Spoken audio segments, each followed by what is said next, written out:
Annyeonghaseyo. I'm Demarshlier. I'm Ariel. And we're Soju for Two. Okay, so this is going to be our review of The Absolute Boyfriend, the Taiwanese version. Yes, so this one, we just reviewed the Japanese version, so definitely watch that review. It's actually watching now, sorry, because it's still going on. Yeah, it's watching now.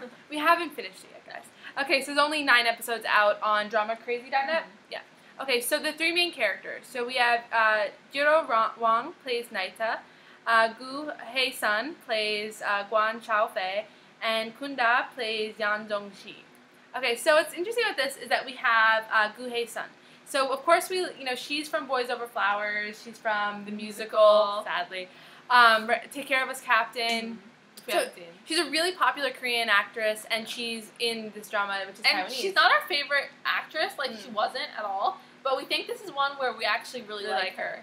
So at the moment, I think maybe the thing is Taiwanese drama has a little more humor, so her quirkiness is kind of being played properly. It's actually in the right audience for her because she makes a lot of like facial expressions, kind of overactive. She always like pouty and all these different things. Yeah. So for some reason, I think it really works in this drama. In the Taiwanese drama. Not so much in Korean. So maybe she should be a Taiwanese actress. Because we really liked her in Boys Over Flowers, but we realized that we mostly like Lee Min-ho. Boys, in that one. So yeah, we have sort of where we are. So the differences between this one and the Japanese drama, which we've already finished. So basically the love triangle here, so we have Knight, which is the robot that she basically orders, and he's there to be her perfect boyfriend because she's had lots of troubles in love, which seems kind of odd. In this one it seems slightly less believable she's had trouble in love because she has a next-door neighbor who's been her best friend her entire life. Takes care of her. Literally all the attributes she gives to Knight are attributes that he has. And even looks really similar. I mean, like, one's a hotter, upgraded version, but they're both cute. And I guess the thing about her friend, too, is that, like, clearly he's in love with her. And he's in love with her from the very beginning. And, I mean, that's definitely different from the Japanese drama. Also, in this one, I think there's a lot more humor than the Japanese drama. And it has a little bit of, like, that weird, it almost reminded us of watching with Shiwan, the Taiwanese. Oh yeah, Skippy. Yeah, it had a little bit of that, like, you know, that weird, I don't know, like they hit somebody and they fly into the wall or something and then the wall like shakes. I mean, I don't really know how to describe that. If you know like what that's called. It's like, because it came from a manga, so I guess I guess maybe that's what it is, but like if you see that kind of like things, that happens here. And so you have to spend a little more like disbelief. It's a little less realistic. Than the Japanese, but even though there is a man robot. Well, I think it's interesting with this one seems to be like delving more into like how much he actually like loves her, and it's for some reason the robot.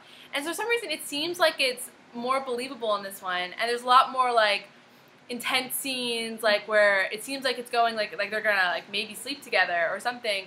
That you didn't have in the in the Japanese drama. Version. The Japanese drama, it never really seemed like it was going that way. In Japanese, it seems more like she's keeping him because she kind of like has compassion towards him, not because she has like feelings for him. Whereas in the Taiwanese, it does feel a little bit like she likes him.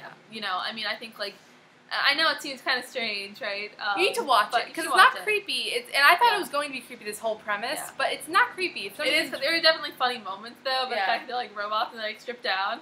So that's funny. Yes, it's really funny. It's awkward. Slightly awkward. Okay, so things that I think we're going to love about this. I mean, clearly we're going to love the love triangle. I think that's going to be one of the best parts. And we're not sure how it's going to end up. I mean, we know how it's going to end up if it ends up the same way that you have. We assume it would, but there are some differences in how it's really being played. And this one will have more episodes. And what's also really interesting about the way it's being played is that like there's basically a second robot that comes into the picture in the Japanese drama and in this drama, and he just came into episode 8 or 9 in the Taiwanese version. And his character seemed way more devious than it did in the Japanese drama. In the Japanese drama, it was kind of like, hey, I'm really cool. Do you like me better than the other guy?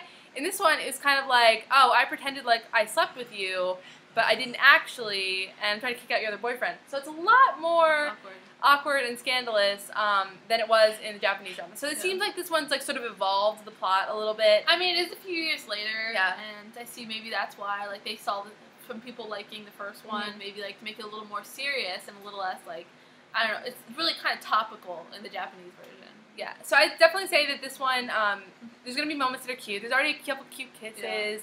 No kisses yet with the human, so that'll happen eventually. Fashion, like, I think it's not like bad fashion, but it's not like over the top, like awesome fashion. Oh, and there's like cross-dressing. He does like a girl because he's so beautiful, they want to dress him up like a girl. So I can understand that. Get that. Yeah. And then music. So some the theme song for this we really like. It's Mr. Perfect. I forgot the name of the band, but they're pretty popular. It's just really, really catchy. And as soon as you hear the intro to this, you're just like immediately singing it. So. And that's why I was saying when we were doing the Japanese review, like that one I don't even remember what the song was, even though we just watched it because it wasn't really memorable. But this one is really memorable. Really cute. Yeah. Okay, so yeah, I would say watch this one this. if you're gonna watch Two at the One of the Absolute Boyfriends, and also heads up that the Korean one might be coming out, and Top might be the robot. So we're excited about or that. Cyborg. I don't know what you want to call it.